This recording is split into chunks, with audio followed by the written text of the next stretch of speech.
Monsoon सत्र में आप सबका स्वागत है। सावन का पवित्र मास चल रहा है और इस बार तो डबल सावन है और इसलिए सावन की अवधि भी जरा ज्यादा है और सावन मास पवित्र संकल्प के लिए, पवित्र कार्यों के लिए बहुत ही उत्तम माना जाता है। और आज जब लोकतंत्र के मंदिर में इस सावन के पवित्र मास में मिल रहे हैं तो ये लोकतंत्र का मंदिर ऐसे अनेक पवित्र कार्य करने के लिए इससे बड़ा उत्तम अवसर नहीं हो सकता है। मुझे विश्वास है कि सभी माननीय सांसद मिलकर के इस सत्र का जनहित में सर्वाधिक उपयोग करेंगे।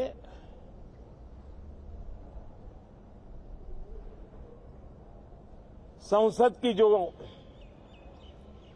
जिम्मेवारी है और संसद में हर सांसद की जो जिम्मेवारी है, ऐसे अनेक कानूनों का बनाना, उसकी विस्तार से चर्चा करना बहुत ही आवश्यक है। और चर्चा जितनी ज्यादा होती है, चर्चा जितनी ज्यादा पैनी होती है, उतना जनहित में दूरगामी परिणाम देने वाले अच्छे निर्णय होते हैं। सदन में जो माननीय सांसद आते हैं वो धरती से जुड़े हुए होते हैं, जनता के दुख दर्द को समझने वाले होते हैं और इसलिए जब चर्चा होती है तो उनकी तरफ से जो विचार आते हैं वो जड़ों से जुड़े हुए विचार आते हैं और इसलिए चर्चा तो समृद्ध होती है, निर्णय भी सशक्त होते हैं, परिणामकारी होते हैं। और इसलिए मैं सभी राजनीतिक दलों को, सभी माननीय सांसदों को इस सत्र का भरपूर उपयोग करके जनहित के कामों को हम आगे बढ़ाएं। ये सत्र अनेक रूप से महत्व का भी है क्योंकि इस सत्र में जो बिल लाए जा रहे हैं वो सीधे सीधे जनता के हितों से जुड़े हुए हैं। हमारी युवा पीढ़ी जो पूरी तरह डिजिटल वर्ल्ड के साथ एक प्रकार से नेतृत्व कर रही है, उस समय डेटा प्रोटेक्शन बिल देश के हर नागरिक को एक नया विश्वास देने वाला बिल है और विश्व में भारत की प्रतिष्ठा बढ़ाने वाला बिल है। उसी प्रकार से नेशनल रिसर्च फाउंडेशन, ये बिल एनआरएफ नई शिक्षा नीति के संदर्भ में एक बहुत बड़ा अहम कदम है और इसका उपयोग अनुसंधान को बल देना, इनोवेशन को बल देना, रिसर्च को बल देना और हमारी युवा पीढ़ी जो विश्व के अंदर नए उपक्रमों के द्वारा विश्व का नेतृत्व करने का सामर्थ्य रखती है, उनके लिए बड़ा अवसर देकर के आ रही है।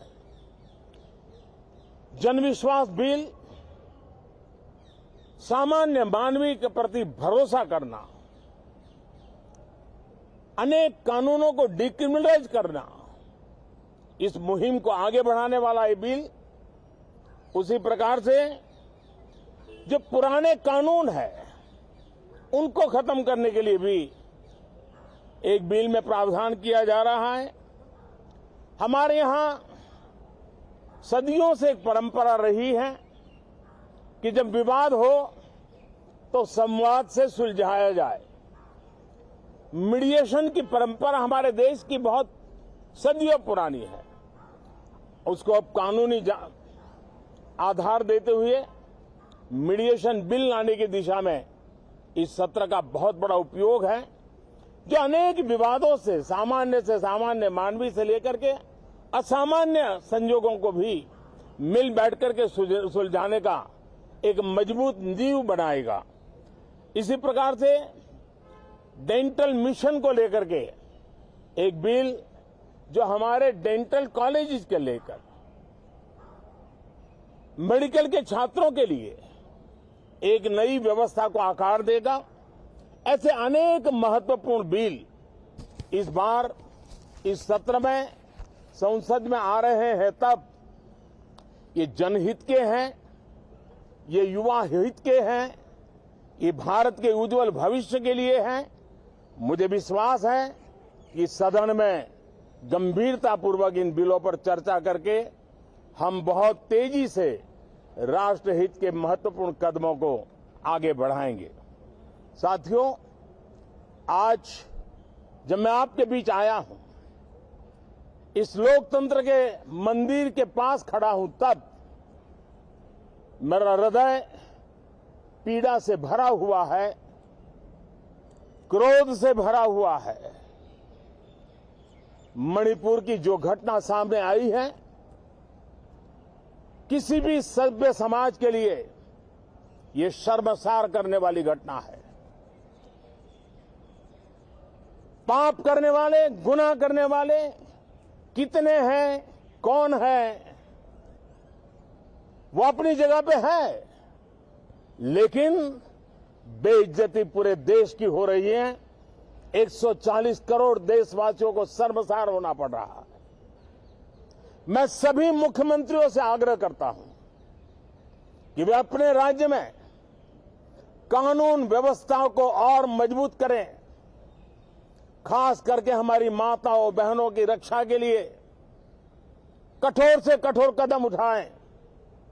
घटना चाहे राजस्थान की हो, घटना चाहे छत्तीसगढ़ की हो, घटना चाहे मणिपुर की हो, इस देश में, हिंदुस्तान के किसी भी कोने में, किसी भी की राज्य सरकार में राजनीतिक वाद विवाद से ऊपर उठ करके कानून व्यवस्था का महात्म्य, नारी का सम्मान, और मैं देशवासियों को विश्वास दिलाना चाहता हूं, किसी भी गुनहगार को बख्शा नहीं जाएगा।